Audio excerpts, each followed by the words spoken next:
Funding for Decibel is provided by Texas Mutual Insurance.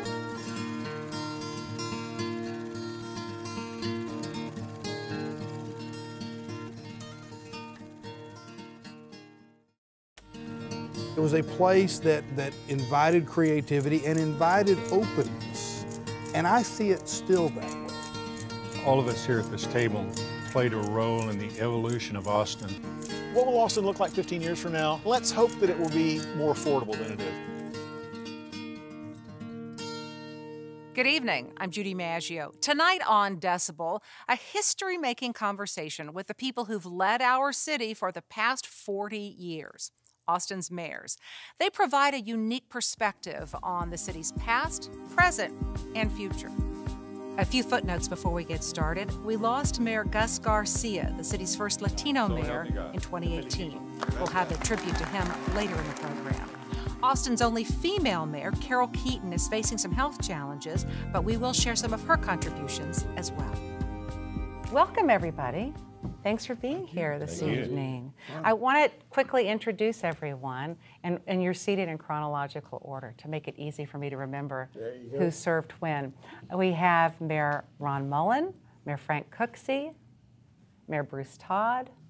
I'm going to call you Senator Kirk Watson, you're a state senator now. Mayor Will Wynn, Mayor Lee Leffingwell, and our current mayor, Steve Adler. Most of us have been here a long time.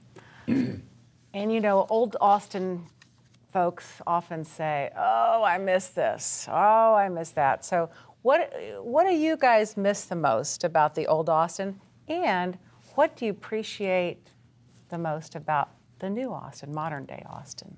Looking back in the period of the 1950s, I have a warm feeling for that time, because it was the time when I was in the University of Texas and just graduated from Austin High School, and the town was growing. It went to the huge population of about 135,000. But I really believe that every person who's lived in Austin has a favorite time that they identify as the time that they feel like Austin was just the greatest at that time. I represented Stevie Ray Vaughan at one point as a lawyer, and so I have. Did you really? Yeah, I did, and I have some real warm feelings about our music people in Austin. But you know, they're great, wonderful things. Everybody here has memories about what they love about Austin. Stevie Ray a good guy? Was what? Was Stevie Ray Vaughan a good guy? He was a wonderful guy.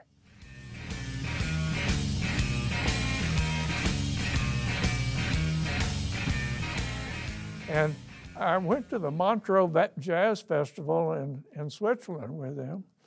And that was one of the highlights of being able to represent Stevie Ray Vaughan. But, you know, he was a wonderful guy, and it was sad that he died in that helicopter crash. Well, I sponsored the renaming, or the co-naming, actually. We didn't rename West 2nd Street, but we gave it the co-name of Willie Nelson Boulevard, which you can use either one now, and of course the post office will deliver the mail. And right after that, a private group got together and commissioned a statue of Willie Nelson, which is right across the street from the City Hall on 2nd Street in front of some hotel there. I forget what the name of it is. It's the W Hotel. And next to the new home of Austin City Limits, I would like to say. We were getting ready to do the unveiling of the statue. Willie, you are a treasure and a blessing. And you are our friend. And I know I speak for everyone here and for millions of others from all over the world when I say, Willie, we love you.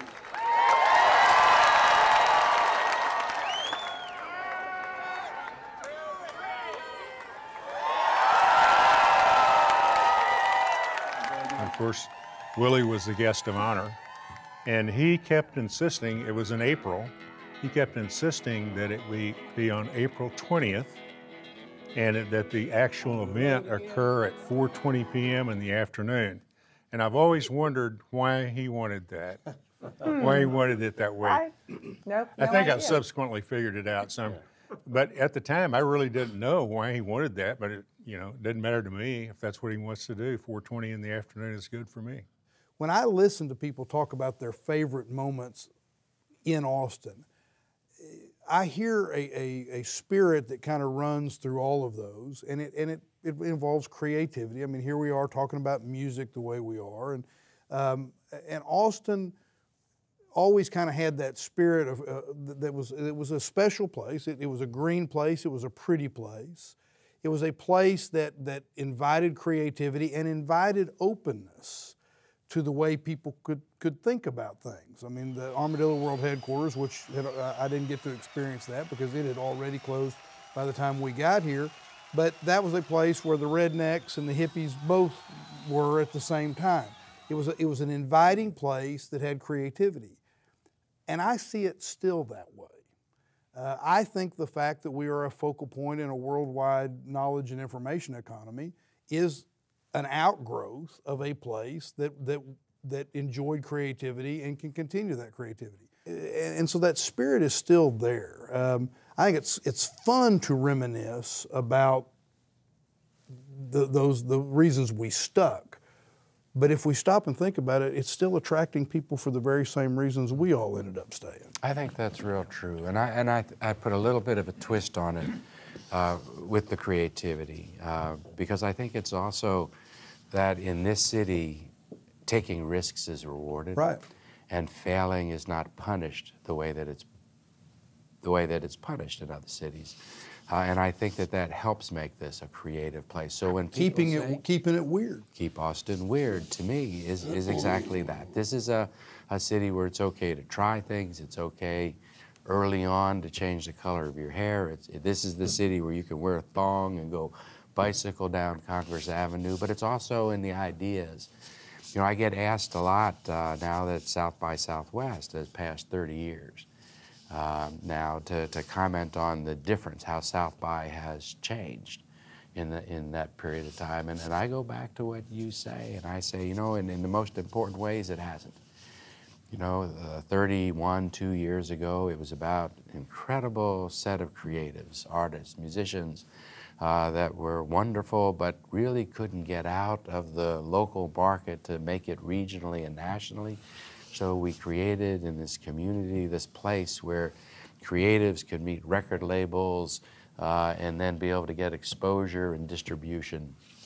And that's what South by is today, except it's interactive. And the creatives are the entrepreneurs that are coming up with new platforms. The record labels are the venture capitalists, and they're looking for the same kind of distribution.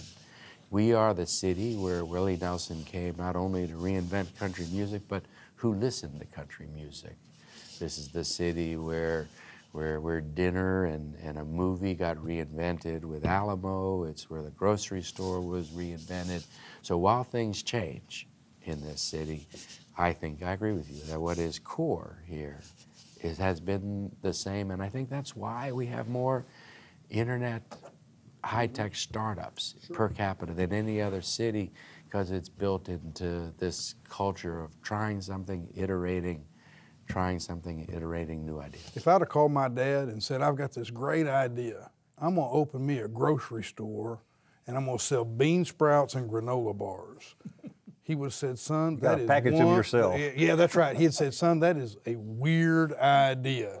But of course, in this town, it was nurtured and that's, it may not be grocery stores, but it's something else that's weird. It's something else that's different, but it's creative, and we develop an energy around that. You know, I was brought here. I came here in 1966, and I would not want to go back to that for anything in the world. I think that was like a Waco. You didn't have opportunities. Nothing against Waco. You didn't have opportunity. You didn't have. Well, a lot of folks in Austin wanted it to be like Waco. Don't bring corporations, send out letters and stop it. Don't build roads. Don't build buildings too tall. Well, I'm just saying, The city's great because it has a balance between environment, which did extremely well, and business. But it was a chore for a lot of us that wanted, and what I'm saying is this. I said in campaigns, in arguments against people that were trying to stop everything, I want my children to be able to live in Austin, Texas when they graduate. I want my grandchildren to be here. And I said that over and over. Because when you had only the state and the university, and you could sell shoes, and I could sell insurance, and there just wasn't a whole lot of opportunity. My greatest thing is right now, because my grandchildren live here, my children live here, they're married, they have jobs, and I have the third great-grandchild coming. I couldn't ask for anything better than that. I don't want to go back to some old time and think about it. I love where I am right now. I agree with you, and I kind of, in my own mind, I put Austin into three historic eras. There was before the 60s, that Austin, the one you talked about with the university and the state government and the car dealers was basically what we had here. And then we changed from when the hippies came to town in the late 60s and early 70s with their creativity, they changed the city again. And they've been a political force in this city for 30 or 40 years. But now we're beginning to go through another transitioning from the hippies to the hipsters. These are the high-tech people, the people that walk around with their shirt tails hanging out and their thong shoes, but have made this city into an economic powerhouse. And I've said this many times when I was mayor, a good quality of life begins with a good job. Absolutely. And that's what economic development does for you. And a lot of people resist that, especially when we were going through a transition in the way we did economic incentive agreements. And I'm sure several of us here have dealt with that. It was a hard sell for a long time to realize that you have to actively recruit companies to come here. And you have to have things in place that make it palatable to the taxpayer, but it was necessary then, and maybe someday it'll be necessary again. Lee Cook was a pivotal person in city government for more than a decade. First as a council member in the late 70s, then serving as mayor. He also led the local Chamber of Commerce. Cook wasn't able to make our roundtable, but we recently talked about his time in office. First, downtown revitalization. We started that in '77, and it ebbed and flowed. A lot of people, said you're never going to change. But at the end of the day, thanks to the efforts of so many councils and mayors and also private citizens, look at where downtown is today in 2018. It is phenomenal. Second is sitting around having a bunch of beers in '85 and having the chamber staff come up with Live Music Capital of the World, which was in Billboard magazine in July of '86. And then having a meeting at the Continental Club in February of '86, bringing everybody together about bringing a new music seminar to Austin, and the decision not to do that by the guys in New York, and South by Southwest is created. And I think that has been an iconic event over the 30 years, maybe the most iconic event worldwide that has taken Austin from being Austin, Texas, to Austin, Texas, a very significant city growing into the world stage. In 1985, we were basically still a city of government and a city of education and a city of service to support those two sectors. And the SRI report that came out that was commissioned by the Chamber said we should branch out, recruit the creative class, and expand into R&D, film, music, tourism, software development, and look at where we are today.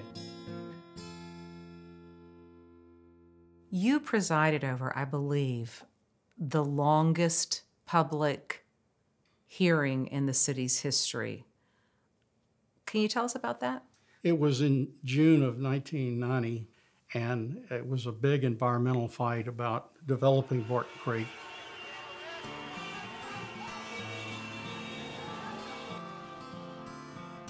And the city staff had worked tirelessly to create this PUD that was before the city council. And we listened to a hearing that went on all night long. My greatest disappointment is that we weren't able to summon enough civic responsibility to hold back the onslaught of the developers. Amen, John Henry. Went on, started, I forget how many hours it was, 18 or 22 hours before I said stop, because we're just hearing repetitive comments. When we voted 7-0 to decline that, and it was a terrible mistake. It was a bad mistake on my part, it was a bad mistake on the council members' parts, and here's why.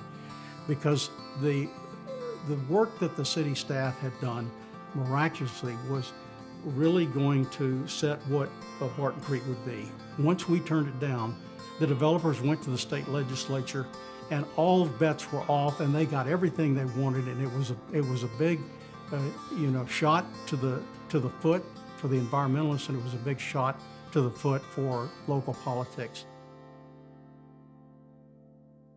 What do you miss most about the Austin that you knew when you arrived here? And what do you really treasure about Austin as we start 2019? I don't miss anything about Austin 1970 when I came here as a young 24, 25-year-old captain, single, glad to be alive. It was a nice town, but I think the Austin today, and I'm way out of it, I'm just a private citizen, and I love the way Austin is, even with the traffic, even with the environmental issues, even with all the debates that go on every day, even with the homeless issue, even with affordability. We are a great place in the true perspective. We get so many accolades from people outside of Austin that are looking at Austin and comparing us to every other city in this country. We will be on the world stage in the 21st century, period. The mayors before and after Lee Cook agree our city is poised to continue playing a key role in the 21st century. Here's more of our conversation. I want to pull back the curtain a little bit. Tell us about the inner workings of City Hall as mayor. Do you have some anecdotes? I could tell you about the thermostat battles. That goes on in most households too. Well, what I remember, sorry. Well, it's real quick, but some of us like to keep the room a little bit cooler than others. And so there was a thermostat right behind the dais, right off the side of the dais, and some people would kind of sneak back there and turn it one way or the other. And we were doing this yo-yo all day long of the temperature going up and going down. And so finally I said, what we need to do is put a lock on that thermostat, set it early in the morning, and then nobody can change it. Nobody can sneak back there and change it. And so that's what happened. Regardless of moving forward with this. There's a bit of a disconnect between, the accountability of being a mayor, which is great, which is we all should want, right? The elections and the media cover and all that, but then the actual authority to do something about what you're being held accountable for, right? And so people think of a mayor as, being all-powerful? Yeah, all-powerful. and appropriately so as the chief executive. Exactly. With executive powers but the fact, in all instances. Right, the fact is the mayor of Austin is in the legislative branch. He or she is the, sort of first among equals, but in the legislative branch.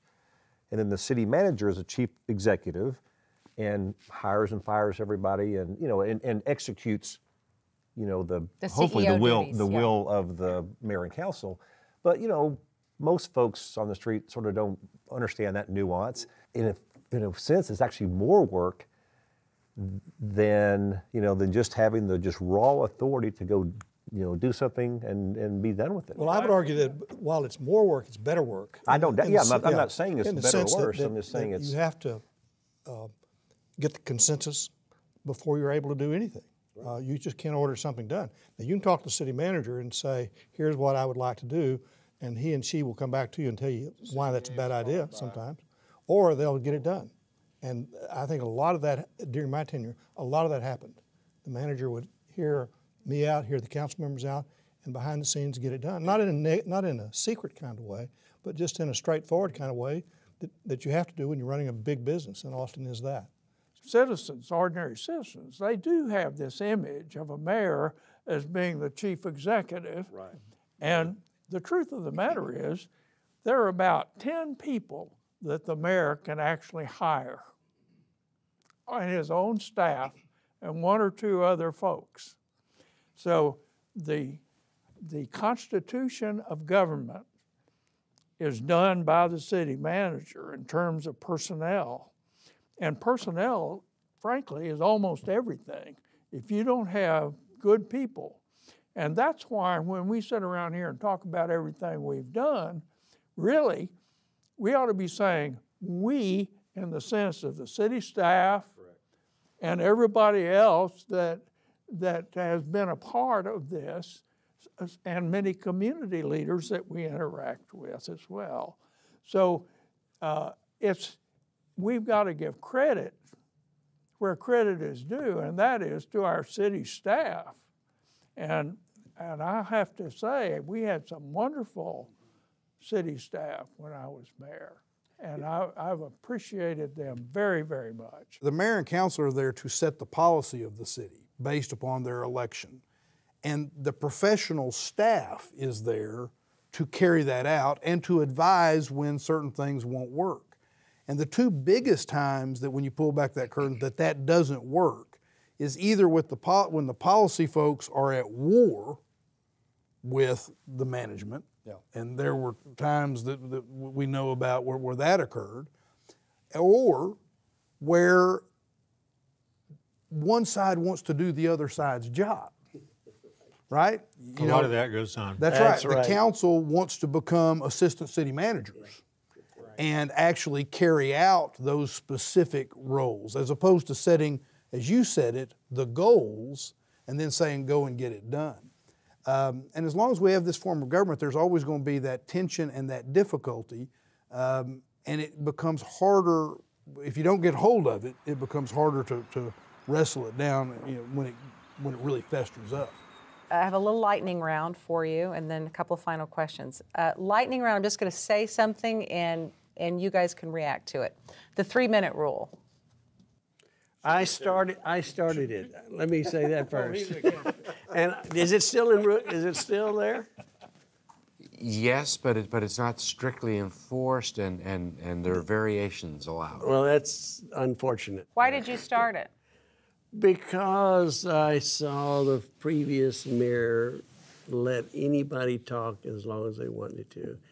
And one time on the boat races, a lady spoke for 45 minutes on the boat races. And then the newspaper started calling us because we were getting out at night at 2 o'clock in the morning because the meetings were lasting so long, the Bat Cave. That was the deal. And so I met with every council member before we went into office, and I said, do you want to be called the Bat Cave, or would you allow me to have a set 3-minute time limit? I will enforce it with friends. I will enforce it with anybody. And they said, go for it. And to be clear, the variation is not to allow people to talk for longer than 3 minutes. There are certain situations where speakers are not given 3 minutes to be able to talk. That's good. The next word in the lightning round is traffic. Oh. I tell people. When you're We're going to talk about traffic. You're not stuck in traffic. You are traffic, right? You're not stuck in traffic. You are traffic. You're in your car, probably alone in your car, and you're griping about being stuck on 360, and you're alone in your car. I want everybody else to take the bus. But what other choice do you have day in and day out? Live closer to where you work, shop, play, work out, Well, worship, people can't go to afford to school. do that anymore. Well, but if we change our land use patterns, you have more mix of uses in all parts of the city, and there's more services in neighborhoods and more services everywhere. Well, if you had all government employees, federal, state, city, county, school, carpool, takes care of all the problems. Just taking away those 18% or so folk or cars by having carpooling, your traffic will go at posted speed limits. Should something have been done like 50 years ago or 40 years ago that would have built more infrastructure and... Well, I agree with what Will said about changing land use patterns. I agree with that. But I really agree with a comment that I heard from the guy who runs the Mobility Authority in the DFW area. And he says, what you have to do is you can't do this thing, one thing, and you can't do this one thing. You have to do 5 things at once. And that's what they've done at DFW. They've done everything at once. They've done roads, they've done transit, they've done pedestrian facilities. So everybody gets buy-in, and they've been very successful at it. When you're growing as fast as we're growing in this city, you are never going to catch up with transportation issues. And you better not tell people you're going to, because that creates a failure of expectations. So I think that it's a thing that the Mobility Authority has to address on a regional basis, as you've said, Kirk. But one problem we have with that Mobility Authority is that we don't have much power as a city on that particular entity, and I don't think they look kindly toward the city of Austin. Carol Keaton has the distinction of being the only woman to serve as mayor of Austin. In fact, she was leading the city when I arrived way back in 1978. A true trailblazer, Carol started her long stint in politics on the Austin School Board. Then in 1977, she was elected mayor of Austin and served until 1983. She remains the only woman to hold the post. Then known as Carol Keaton McClellan, she was at the helm of the city as it started slowly moving from a sleepy college town to a music mecca and eventually a high-tech center. It is great to be an American, it's great to be a Texan, it's great to be the first woman comptroller. She went on to hold state office as Railroad Commissioner and Texas Comptroller.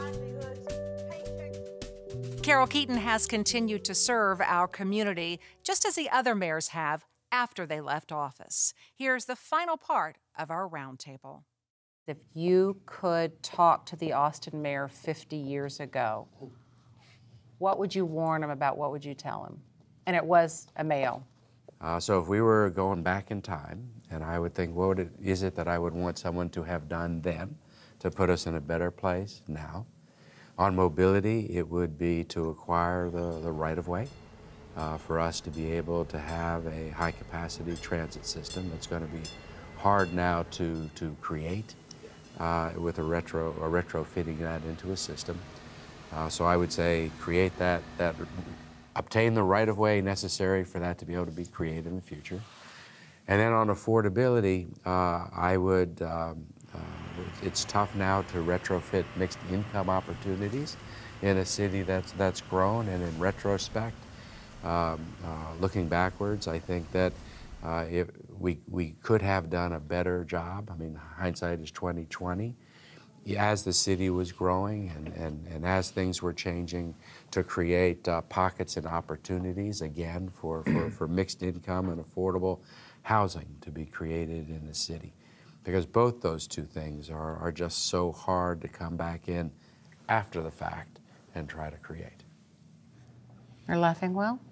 Well, kind of the same thing. I think you have to have the mindset of long-range planning and building the infrastructure that the city needs, whether it be water, electricity, transportation. You've got to build it before you need it. You've got to begin to build it at least. Mayor Cooksey mentioned that he had the idea for State Highway 130. And when that was built, it was in the middle of nowhere, and everybody actually made fun of it. So what do we need a highway like this out here? But now we need it, and now it's even congested at times. It's called planning. It's called planning, and that's what you have to do. It has to be long-range planning, and you have to have elected leadership that has the political courage to push forward on major projects like that. What would you tell the mayor 50 years ago? I'd just say, well, Mayor, just think about when you first came here, and it's probably 2.5 times the size it was then.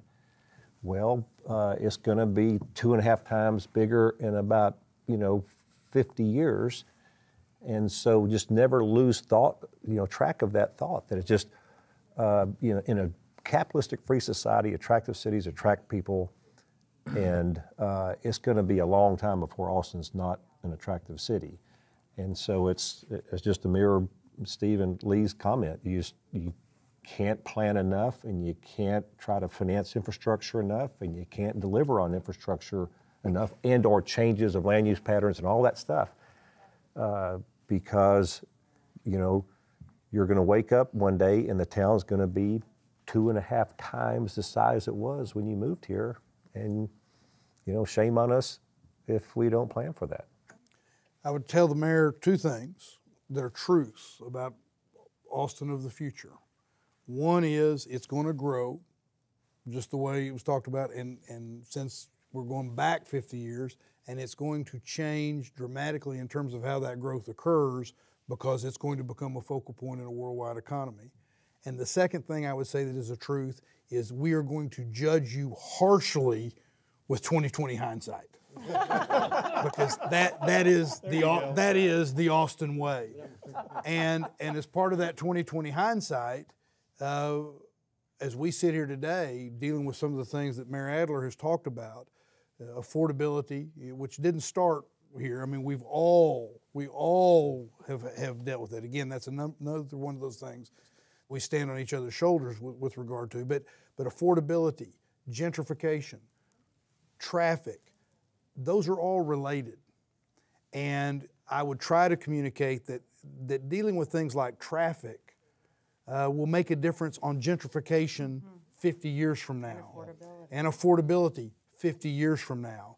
And so my message would be, take that into account now so that you'll make a difference in a real way, so that we won't be addressing it in the kind of almost crisis type mentality. But I think it's also important for us to not just talk 50 years ago, but talk to the community about right now and 50 years from now. And that's clearly the lesson here, which is we ought to be learning from some of these mistakes. If we're going to play the game of 20/20 hindsight, let's apply it to what it's going to look like 50 years from now when we're making decisions and we're debating some of the very same debates that occurred 50 and 40 and 30 years ago. Let's see, 50 years ago, the mayor was Travis LaRue.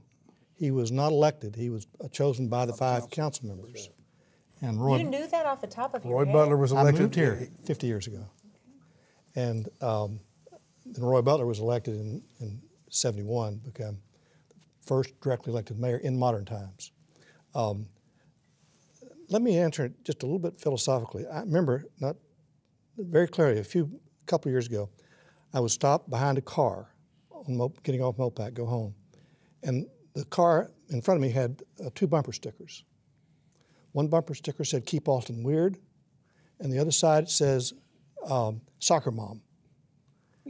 Now, what I tell the mayor 50 years ago is pay attention to that person, because that sort of expresses the diversity that we talked about at this meeting of opinion about what ought to be done, what people ought to be spending time on, all that sort of thing. And if you can pay attention to those kind of folks that have that kind of difference of daily activities in their life, you'll produce a pretty good city. And I think, by and large, that's been done, and it's a pretty good city.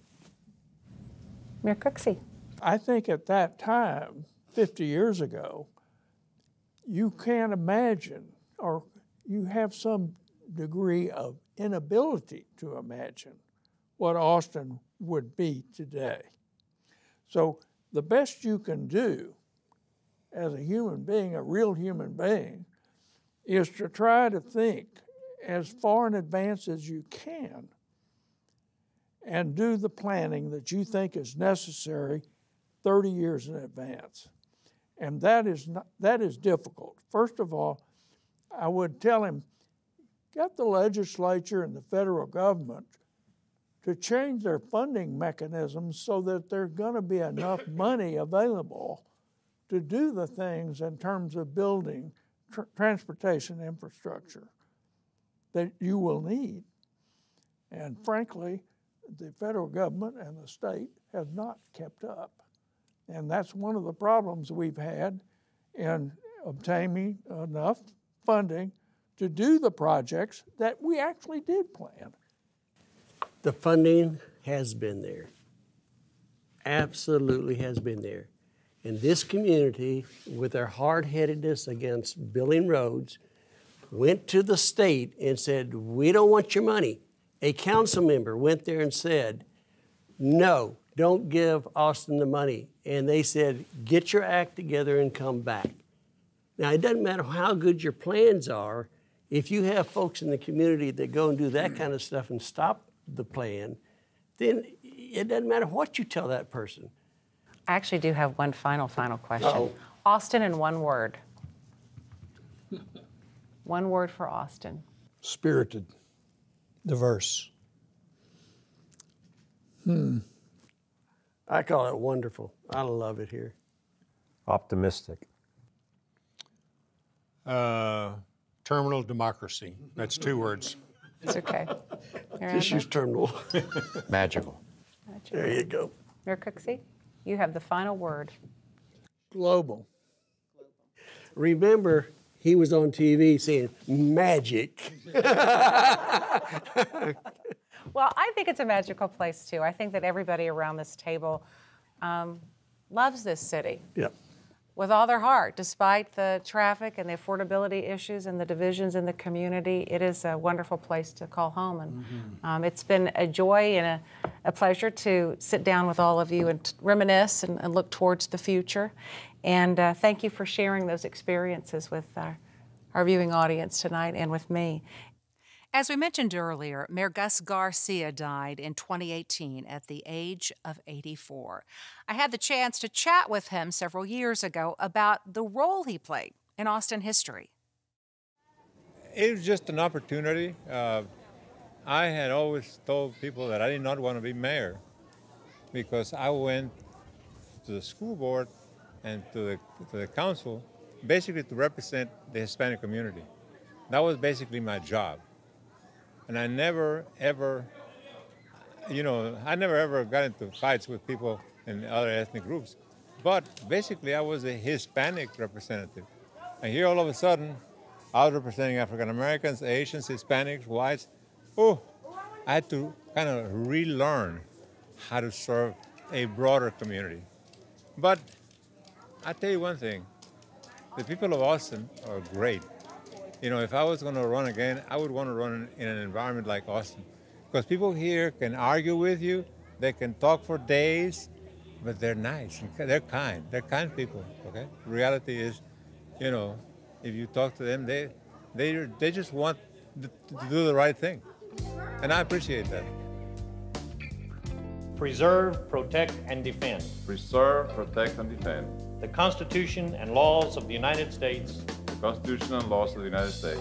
And of this state. And of this state. So help me God. So help me God. Te felicito. Gracias. When Gus Garcia was sworn in, he brought a different perspective than past mayors because as a Latino, he endured discrimination in both housing and business. He was pulled into politics when asked to serve on the city's newly formed Human Relations Commission in 1967. His community involvement eventually led to a spot on the Austin School Board and later the Austin City Council. Gus Garcia loved this city, and after his passing, this community had the chance to share their love for him. This ain't no crazy dream, I know that it's real. You're someone else's love now, you're not mine.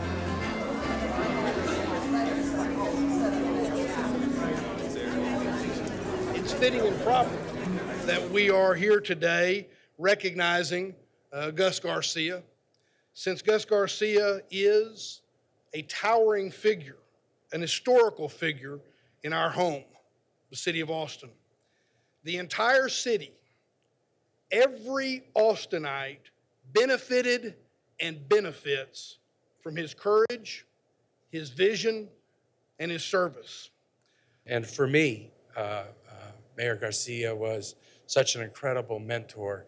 I have never known this city where Gus Garcia was not involved in public service. Over 50 years, of public service for our city. You know, in informal ways, but in formal ways that began in 1967. I wish Gus was here today to see this crowd. He would never stop bragging about it. Gus was probably the best advocate for the quality of education and the importance of bilingual education in the Austin School District. I am so proud that I was part of that, and so proud that I made the motion to make Gus Garcia the first Hispanic elected official in Austin. Thank you, family, for putting up with all of us. Since kindergarten to today, in my senior year at the University of Texas, I was never greeted with a "Hi, Tony, how are you?" but instead, a "Tony, how are your studies? What is your GPA?" But the conversation always ended with, "Your Monty and I are very, very proud of you." What was he like as a disciplinarian? Well, he was never physical, all right? He did something way worse. He lectured us for, you know, and like the first 15 seconds, he would concentrate on like what you did wrong.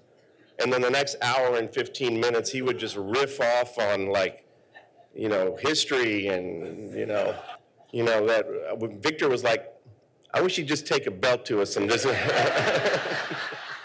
It was a very peaceful and tranquil house. A lot of music played in the house, and he played those records, and those are very, very good memories. In 2010, long after his days as mayor were behind him, Gus accepted my urging to come sing with an accordion band, the Move Group. Loved being kidded about his life in politics and smiled each time we reminded him that he had finally found an honorable career. The Move Band will perform one of the numbers from that CD. The band will play the instruments at low volume so that the mayor's voice, strong voice, can be heard on the speakers.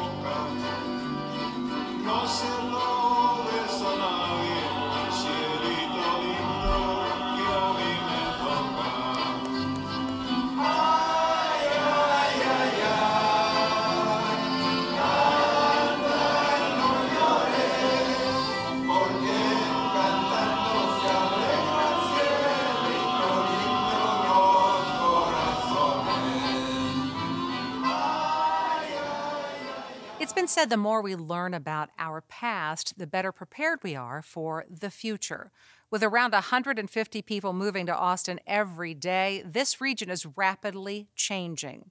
Blair Waltman-Alexson has the forecast from some of the people on the front lines planning for the future. We are focusing on iconic Austin this month. We spent a lot of time this month talking about our favorite historical places in Austin, but I'm not from Austin, and yeah, I know I missed the era when it was still cool. So instead of looking back at places I didn't experience, I wanted to look forward to the future of Austin.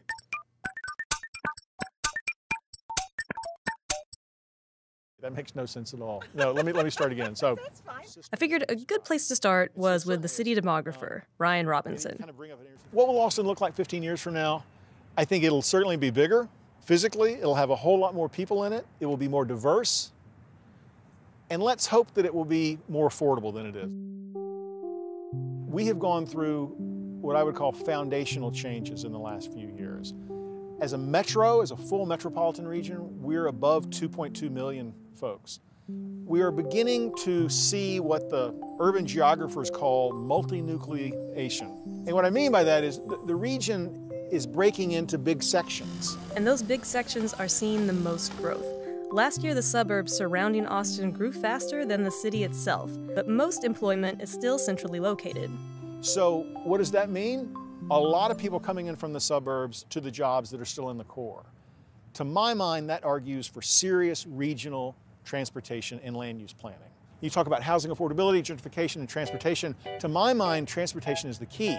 Yeah, I'm sorry to tell you, this is also a transportation story. Robinson predicts that Austin's population will hit the 1 million mark by 2020, and the 5-county metro area around Austin will see more than double that. Numbers like that put us on par with cities like Dallas, Philadelphia, and San Diego, all places with a robust public transportation system. Next step, action item, approval of a resolution accepting the Project Connect Vision Plan. There are plans to expand public transit. Cap Metro is currently working on Project Connect, a regional transit plan that would link Austin to several suburbs. But how do you build for the future when you're already working to catch up with the present population? The answer is yes, we should and could be able to keep up and even be ahead of the game. That's Todd Hemmingson, Executive Vice President of Planning and Development for Cap Metro. And part of his job is making sure 10 years from now, you can still get around town. As we get into the 2 million, 4 million people over the next 20 years, we just can't continue to be dependent, as we have been, on the automobile. Let the record reflect that the motion carries unanimously 6-0. In December, the board of directors here at Capital Metro approved the vision plan. That really gave us a big step forward in terms of setting the high-level vision of where we want to be over the next 10 to 20 years. And the next steps that are coming up is to dig into the details. We can't do it alone. It's got to be coordinated with the cities, the counties, all collaborating to come up with a comprehensive approach. Even the private sector, now has gotten more into the game, so to speak, with the scooters and bikes and so on. All of those pieces need to be thought through as a system. For us to grow, we will need new funding sources. That is one important factor. Funding means a citywide vote in 2020, and that may be a tough sell. While Austin did recently pass a massive transportation bond, it's mostly being used to repair roads and sidewalks. The last major bond that would have funded a light rail failed in 2014. It's a challenge for sure, and that's one of the hardest things that planners have to do, I think, is try to get people to think 5, 10, 15 years out into the future when it's human nature to think about, what's happening tomorrow. The future of transportation could even help preserve communities. Remember earlier when we talked about areas outside Austin growing rapidly? Some of that growth is being driven by people being priced out of the city core. There will continue to be tremendous pressures on Austin neighborhoods if we continue to grow at the rate that we're growing. This is Elizabeth Mueller. She worked on a gentrification study commissioned by the City Council. It identified Austin's most vulnerable neighborhoods, dubbed the Eastern Crescent. These are areas that have historically been communities of color, but now those long-term residents are being pushed out. It's important also to think about where displaced people go. We do have a large number of jobs downtown. All of that makes it more valuable living close in. So if we had transportation connecting those things, then that would, I think, reduce some of the pressure to live downtown. We've been growing very quickly for a long time, and we've been growing in our inequity at the same time. So it's important to think about how are we somehow deepening that inequity as we grow, and how can we change that? Mueller's team had some suggestions for the City Council on how to keep Austin affordable: emergency rental assistance, buying land, and tenant protections. But the key thing needed for each strategy is community input. Where there was some way for the community to stay engaged with that as it unfolded. It's a really important part of the process. Cities used to be for everyone. Well, now cities are more like economic centrifuges, right? If you can make it, great, but if you can't, you're going to be thrown out, And so that's, I think, a challenge. And again, it's not just Austin, it's every successful American city has got that challenge in front of them. And for Austin, and pretty much every other major city, to tackle the issues of tomorrow, we have to start speaking up about them today. I'm standing in a studio that helped put Austin on the map as the live music capital of the world, Studio 6A, the original home for Austin's City Limits. So much incredible music has happened on that very stage that I can't help but get chills when I walk back in here. I still feel that way. I love working in this building because I feel the good karma that comes out of it. Whiskey River, take my mind. First of all, how many people fit in this Well, studio? when the show started back in 1974, when Willie did the original pilot, I think we had as many as 600 or 700 people in here. And that continued for quite a few years. In So fact, did they sit on the floor? What was the arrangement? And what was the original arrangement of the studio? the original arrangement, we had bleacher seating that went all around the stage, wrapped around the backside of the stage. Oh. Now, we did that for the first couple, 2 to 3 years, and then realized nobody really wanted to sit in the back and stare at somebody's back of somebody's head. Yeah.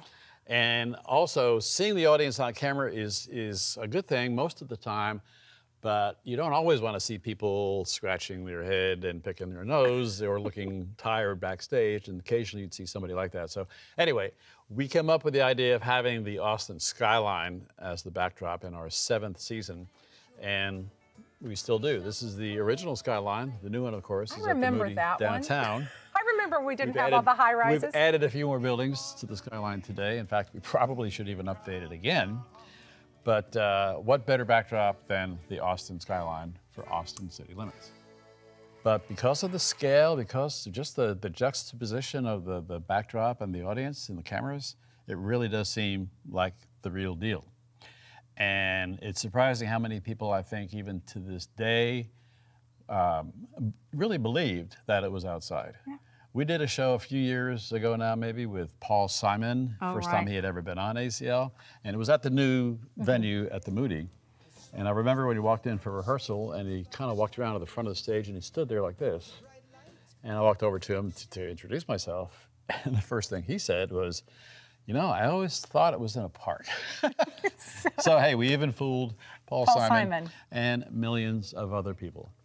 KLU designed this studio, among others, to do large-scale productions. Now, KLU, when they started, they had no idea that they might do a music show in this room. They thought they would do children's kids shows, ballet, any number of possibilities. It's one reason why they have such a high ceiling in here, to fly in set pieces. But with the Austin music scene exploding, and with Willie Nelson moving to town, which did create quite a fuss, at the time, because he was a big name in Texas, if not in Nashville. And they had 2 people in mind to do a pilot show for this tentative music series. One was Willie, the other was B.W. Stevenson, who was also one of the more prominent Texas artists at the time. I guess. Yeah, exactly. So BW actually taped a show before Willie did. Now, this is one of those little known, footnotes. And but they had a hard time getting an audience in. It wasn't really promoted very well, and the show didn't quite turn out the way that they had hoped, the original producers. And this was before my time. But so then they got Willie in here. Willie was certainly well known enough and generated enough excitement that they were able to fill up the room. And that original show with Willie was in October of 1974. And a lot of people have told me over the years, the feeling they get when they walk out on the stage being so solid. A lot of stages are pretty flimsy, like at music festivals, you can kind of feel yourself bouncing up and down. This one has earned some creaks over the years, a sure sign of something that's, getting a little along in time. But you just stand here as many times as it's been painted, but you think about the people who have stood on this stage, who have poured their hearts out, played incredible guitar solos, been captured, on video and carried to millions of people around the world to see. It's all happened right here from this spot. You can't stand here without getting that. I just got chills feeling. When you're talking. Yeah, it's definitely got a feel to it when you walk in. And it's to me, it's a little bit of warmth. Even though the temperature's always cold, I feel all cozy and warm inside when I see this. There is a magic in this room, and people keep using that word over and over again, and it's not a cliche, it's true. The fact that it's such an intimate space, the fact that the acoustics are pristine in here, the way the stage was built to come out into the audience so that people sort of wrap around the sides. And of course, we'd always have an audience either sitting on the floor or standing right in the front. And it's literally like a one step down from here to there. So close. Created that chemistry, which helped create that magic, Now when an artist is invited to come and do Austin City Limits, it's like, whew, This is like a career milestone. It's a big deal. So people are on their best behavior, number one, but it seems to bring out the best in people. You can pick any artist, and no matter how good they are, he or she, when they do Austin City Limits, they know it's not just another late night TV show. It's not something that's gonna, be seen and forgotten within a few weeks or months. It's something for the ages, for posterity. If you enjoyed tonight's Decibel special, be sure to like our Facebook page where we premiere our stories. We also invite you to connect with us by going to our website, decibelatx.org, and sign up for our newsletter. Thanks so much for spending some of your evening with us. Look for Decibel every month here on KLRU. Our stories are rooted in the PBS mission to educate, inform, and inspire. Good night.